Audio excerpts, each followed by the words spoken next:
Sa pag-iwan natin sa ilang madilim na alaala ng 1990, ay ang pagpasok naman natin sa isa pang masalimuot na bahagi ng kasaysayan ng ating bansa pagdating sa mga natural disasters, ang 1991. Hindi natin hawak ang ating kapalaran at kung anong pwedeng ilabas ng bukas. Halina't pasukin natin kung ano bang mga nangyari sa taong ito.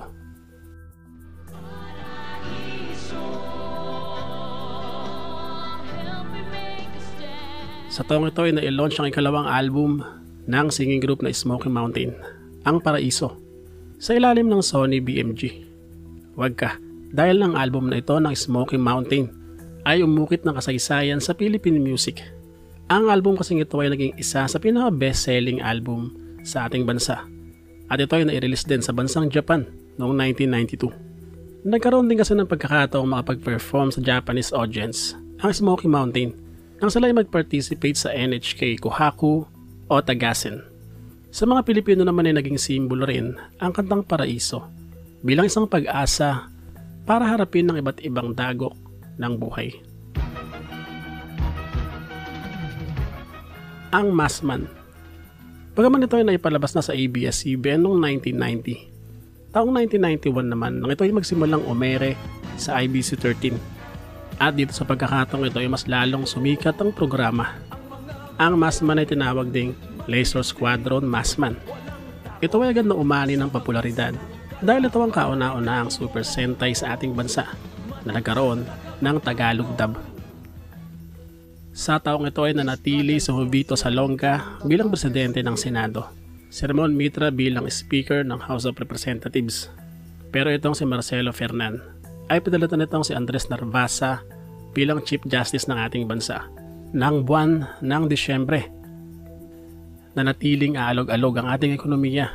Ito ay dahil sa dami ng mga politikal na pangyayari sa ating bansa at nanatili rin tayong baon sa utang. Ang problemang ito ng bansa ay ang isa sana sa gustong tugunan ng administrasyon ni dating Pangulong Cory Aquino. Dangan nga lang sa taong 1991 ay malapit nang magtapos ang kanyang panunungkulan at may iwan pa rin tiyak ang bansa na dahop sa kaunlaran. At ang ganitong sitwasyon ng ating bansa ay magdadala rin sa pagkakaroon ng malawakang brownout. Ang kakulangan ng malaking pondo para tugunan ang pagpapagawa ng mga sira at ang pagdidevelop ng mga bagong infrastruktura na may kinalaman sa kuryente ng ating bansa ang nagiging sanhi ng paulit-ulit na problema o ang madalas ngang pagbabrownout. Nariyan pa rin syempre at hindi mawawala ang issue ng korupsyon, ang pagkakabahagi sa politika. Paano mo nga naman tutugunan ang isang problema kung magkakaiba kayo ng agenda? Naroon pa rin na pilit tinugunan nitong si Pangulong Cory ang problema sa brownout. Pero ang kalbaryong ito ay hindi ganong kadaling masusolusyonan at ito ay maipapasa pa sa susunod na administrasyon. January 14 ay magsisimula ang programang Tasty ng Tahanan sa ABS-CBN. Isa itong daily morning talk show na pag-hosta ni Tessie Tomas kasama ang ilang mga personalidad na magiging co-host niya rin, tulad ni Eagle Riggs at Madam Rosa. Itong si Madam Rosa ay lumalabas sa segment na Iparamdam kay Madam. Ang Tasty ng Tahanan ay nakakuha ng matataas na ratings at nakakuha rin ito ng maraming mga awards hanggang sa ito ay palitan ng programang Today with Chris Aquino. Sumunod na araw, January 15, ay ang 1991 PBA draft kung saan ang naging number 1 overall pick para sa team ng Alaska ay itong si Alejandro Alex Araneta. Siya ay nagmula sa Ateneo. At ang number 2 overall pick naman ay itong si Rene Bong Hawkins mula naman sa Perpetual Health College of Rizal na kinuha naman ng Presto Tivoli. At sumunod na araw, January 16, ay sabay na ipinalabas ang satire program na abangan ng susunod na kabanata ng ABS-CBN at ang pelikulang John and Marcia ngayong 91. Dito sa abangan ng susunod na kabanata ay cast din itong si Tessie Tomas kasama ang mga batikang artista at komedyante na sina Nova Villa, Noel Trinidad, Anjo Eliana, Roderick Paulate at Carmi Martin. At cast naman sa John and Marcia ngayong 91, syempre si Dolphy, si Nida Blanca, si Marcel Soriano at marami pang iba. Sa buwan ding ito, January 19 naman, ay naganap naman ng isang palpak na bomb plot sa Thomas Jefferson Cultural Center kung saan ang mismong kriminal na maglalagay sana ng bomba ay ang nasabugan nito. Nang aksidente niyang masindihan ang bomba. Ayon sa pag-iimbestiga, ang dalawang suspect ay konektado pala sa bansang Iraq. At ang pangyayari rin iyon ay sinasabing konektado din daw sa Gulf War. January 24 naman nang maitatag ang isa sa nangungunang wireless internet provider sa ating bansa, ang Smart Communication. At bago naman magtapos ang buwan ng January, ay naganap naman ng isa sa mahalagang bahagi ng kasaysayan ng ating bansa, ang pagkakatatag ng PNP o Philippine National Police. Para maiwasan na ang kalituhan sa jurisdiction kung sino ba ang magpapatupad ng batas at syempre maging epektibo na rin, ay nag-merge na ang Philippine Constabulary at ang Integrated National Police para buuhin na nga ang isa lamang ahensya na mag-unified sa mga command at control nang sa ganun ay maiwasan na rin ng gulo at ang pagkakalito at para lalong mapabilis ang paghawak sa mga kaso. Buwan ng Pebrero. Pagpasok ng buwang ito ay naganap naman ang pangyayaring naging mitya ng pagkasabatas ng anti-hazing law. Ito ay nang bawian ng buhay itong si Leonardo Lenny Villa sa initiation rights ng sinalihan niyang fraternity, ang Aquila Legis. 1993 nang mahatulang guilty sa kasong homicide ang 26 na miyembro at sila ay natulang makulong ng 10 taon hanggang 14 na taon. Bagaman na-acquit ang ilan sa kanila sa taong 2002. Pero champion ko talaga. Taas ang kamay ko sa'yo. Nagkakagusto na nga ako sa'yo eh. Mahal na kita palagay ko eh. Maging sino ka man. February 14 naman, Valentine's Day, nang ipalabas sa mga sinehan ang pelikulang Maging Sino Ka Man na pinagbidahan itong sina Sharon Cuneta at Robin Padilla at kumita ito ng 150 million. At ang pelikula rin itong sinasabing naging dahilan kung bakit nahulog sa isa't isa itong sina Sharon at Robin. February 20 naman nang ipanganak ang kauna-unang nagbigay sa Pilipinas ng gintong medalya sa Olympic, si Heidelin Diaz. February 23 nang magbukas naman ng isa sa pinakakilalang amusement park sa Metro Manila, ang Star City. Nung una ay ginaganap lamang dito ang Toys and Gift Fair, isang Christmas trade exhibition ng Philippine Center for International Trade and Exhibit. Kalaunan sa ilalim ni Fred Elizalde ay pinasimulan na itong gawing amusement park at naglagay na rin dito ng mga rides. Hanggang sa ngayon ay dinarayo pa rin ng Star City sa Kamaynilaan, lalong-lalo na sa panahon ng Kapaskuhan. Buwan ng Marso. Dito sa buwang ito ay sinasabing nadedetect na daw ng PBOX ang pagyanig ng lupa o mga minimal earthquakes sa paligid ng Mount Pinatubo. Dahil nagsisimula na palang gumalaw ang magma sa ilalim ng lupa. Paangat. Biruin mo katatapos lang ng napakalakas na lindol na karaang taon. Eto tila magsisimula na at nagbabadya na ang isang matinding sakuna. Sa pagpasok ng buwan ng Abril, sinasabing nagpatuloy pa rin ang pagyanig ng mga lupa sa vicinity nga ng Mount Pinatubo. Dito ay lalong naaalarma ang mga nag-aaral patungkol dito dahil alam nilang may hindi magandang nangyayari. April 25 naman nang bawian ng buhay ang kilala at national artist na si Lamberto Avellana. Itong si Lamberto Avellana ang unang hinirang na national artist sa larangan ng pelikula. Ilan sa kanyang mga obra ay ang Anak Dalita at Badyaw. Bago naman matapos ang buwan ng Abril ay gumimbal sa buong mundo ang isang malaking trahedya sa bansang Bangladesh. Ito ay ang pananalasa ng isang napakalakas na cyclone na masasabing isa sa pinakamalakas na cyclone sa kasaysayan. Halos 140,000 ang binawian ng buhay at nag-iwan din ito ng $1.7 billion damage. 1991 din nang i-launch ni Ariel Rivera ang una niyang album na Ariel Rivera, kung saan ay nakapaloob dito ang mga kantang Sana Kahit Minsan, Ayoko Na Sana, Sa Aking Puso at marami pang iba. Kung saan ang kanta niyang Sana Kahit Minsan ay agad nag-top sa mga chart.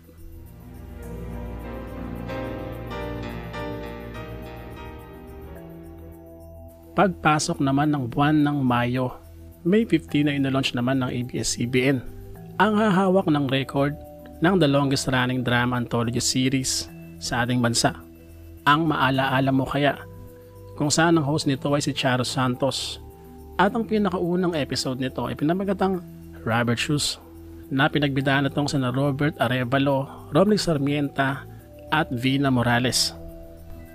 May 22 naman, nang bawian ng buhay ang Batikan at award-winning na direktor na si Lino Broca. At May 30 naman nang ipalabas sa mga sinihan ang Batas ng 45 ni Fernando Poe Jr. kung saan ay nakasama niya rito sina Timmy Cruz, Paquito Diaz at marami pang iba.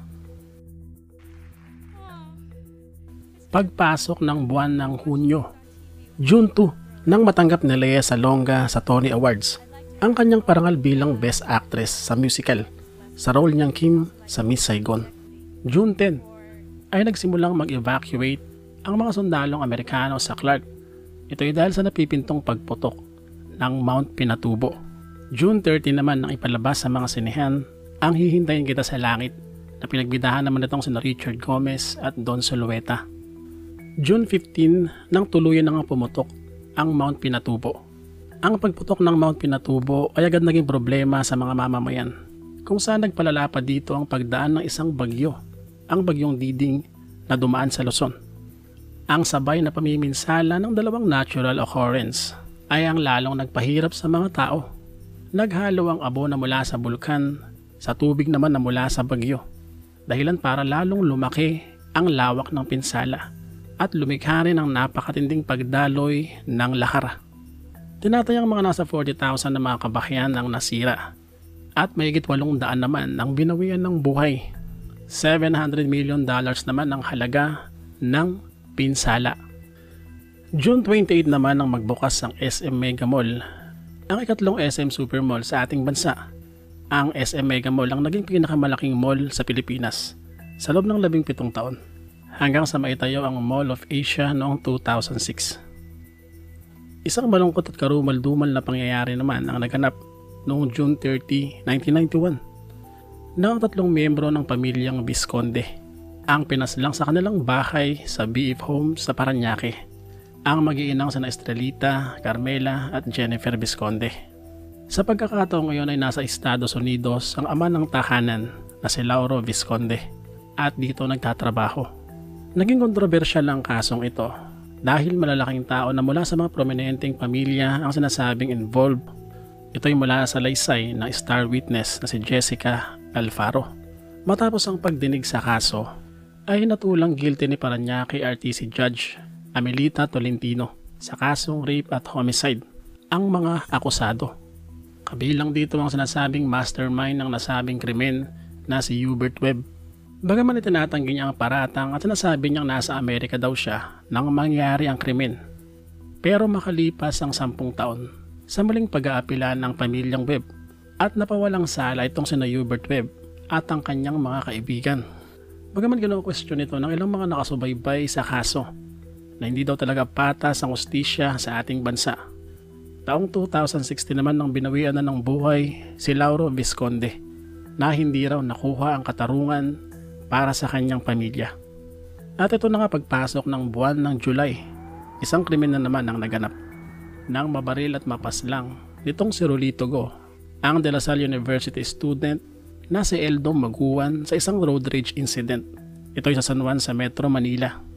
Patapos ang pagdinig sa kaso, ay guilty sa pagpatay itong si Rolito Go. Dahilan para siya ay mahatulan ng reklusyon perpetua. Pero noong 1993, siya ay nakatakas sa kanyang kulungan sa Rizal Provincial Jail. At 3 taon nang nakalipas nang muli siyang maaresto noong 1996. Pero matapos ito ay muli na naman siyang tumakas noong 2012. Ito naman ay sa Bilibid. Pero ilang araw lang naman ay agad siyang nahuli. Tuluyan na siyang pinalaya noong taong 2016 nang makumpleto niya na ang hatol sa kanya. Sa buwan ding ito ng Hulyo, July 13, ay naganap din ng Holtman-Chapman murder. Nanganganak ng isang dating Chief Justice ay pinaslang itong sina Maureen Holtman at John Chapman. Natulang guilty sa kasong murder itong si Tehanki Jr. noong December 22, 1992 at siya ay natulan ng habang buhay na pagkakakulong. Bagaman noong taong 2008, nang dahil sa presidential clemency mula kay dating Pangulong Arroyo ay nakalaya itong si Claudio Tehanki Jr. na ikinadismaya naman ng pamilya ng mga naging biktima. Ang paglala at pagdami ng mga krimen sa bansa ng taong 1991. Ang naging dahilan kung bakit nabuo ang ideya ng muling pagbabalik ng death penalty sa ating bansa. July 18 na pumasok sa ating bansa ang bagyong Henning. Napagaman sa Babuyan Island talaga ito dumaan, ay inulan pa rin ang malaking bahagi ng Luzon. Pagpasok naman ng buwan ng August na ipalabas ang last sequel ng Happy Ghost film, ang Happy Ghost 5, kung saan sa ating bansa ang pelikulang ito ay tinatawag naman na Magic to Win. Ako nga pala si Kathy. Ako si Magic. Ay, tingnan mo nga naman. Magic din ang pangalan ng aso ko noon.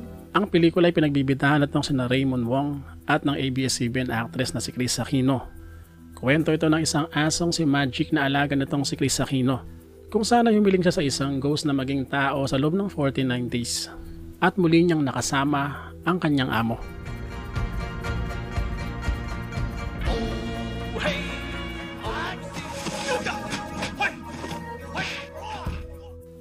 At August 15 naman nang ipalabas naman sa mga sinihan ang pelikulang Once Upon a Time in China na pinagbidahan nitong si Jet Li.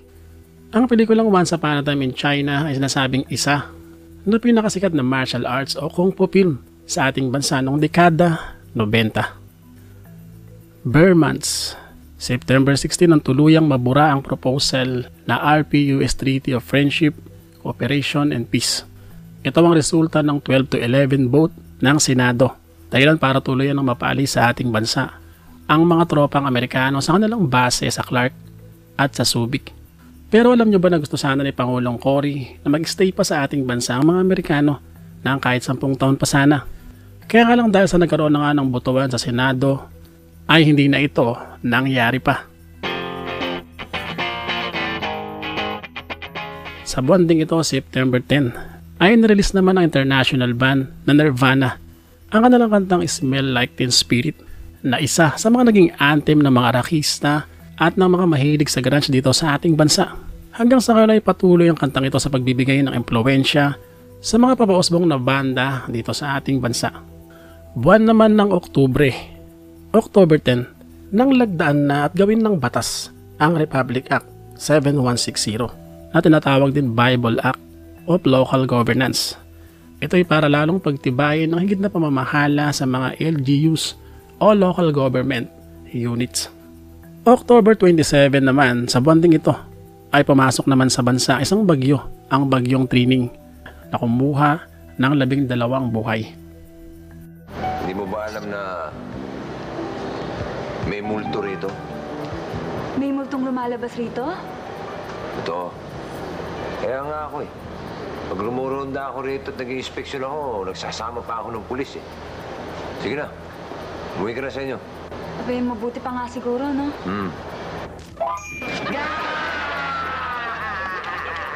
Sa buwan naman ng Nobyembre ay nagpasimula ang Halloween special na Magandang Gabi Bayan, kung saan ay magisimula rin ang bangungot ng mga munting kaisipan ng mga batang 90s. Ang dalang hilakbot kasi ng programa ay tagos hanggang sa buto, na kahit pang pagbili lamang ng mantika, toyo o magi sa isang malapit lang na tindahan ay hindi magawa ng mga bata noon nang dahil sa takot.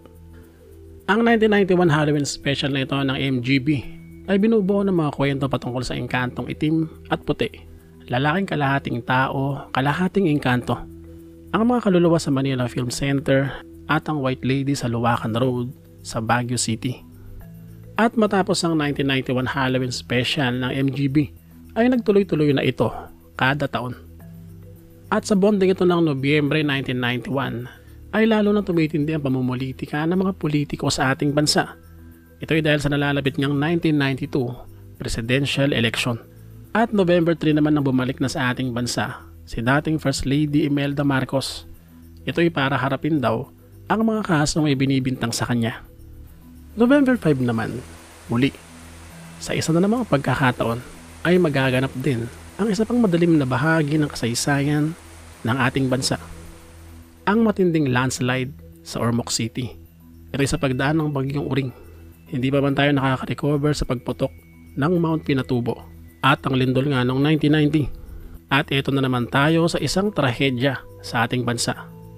Illegal lagi ang sinasabing naging dahilan ng paghina ng lupa sa mga kabundukan na naging dahilan nga ng matinding landslide na kumitil ng halos 6,000 buhay. November 21 naman 1991 nang lumikha ng kasaysayan itong si Alan Kaidik sa kanyang team na Presto Tivoli kontra sa Kupunan ng Hinebra. Lumikha siya ng 17 3 points na isa sa pinakamatinding achievement sa kasaysayan ng PBA. At ang 79 points niya ngayon na hawak niyang record ay wala pang nakakabura. November 24 naman nang ginanap sa ating bansa ang 1991 Southeast Asian Games.